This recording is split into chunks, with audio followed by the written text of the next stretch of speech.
सबैलाई नमस्कार। पुनः आज चाहिँ हामी कहाँ आएका छौं भन्दाखेरि थलारा गाउँपालिका वडा नम्बर 2 दंगाजी र कापडाको गाउँको खानेपानीको मुहानमा आइपुग्दाखेरि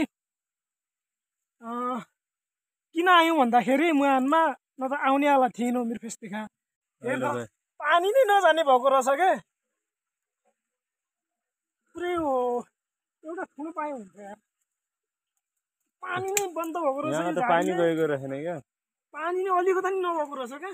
हेर न टंकीको हालत पुरा। यहाँनिर यो ढाकन होइन, ढाकनमा पनि पुरा बन्सन भएर कसैलाई अहिले गयो पानी बजेको देखाएको छ।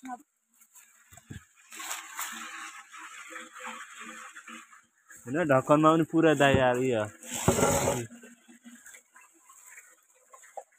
यहाँनिर हेर न, एकछिन त्यो सफा गरौँ ल।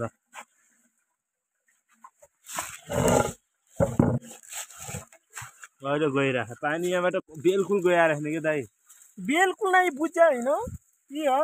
अहिले कति उ देखिया यार, यही पानी खाना यार।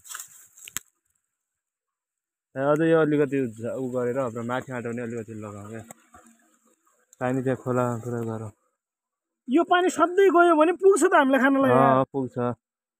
हेर त यो लेतो यस्तो स्थिति छ यार, हेर्नुहोस् है। अब अर्को भेट्यौँ है।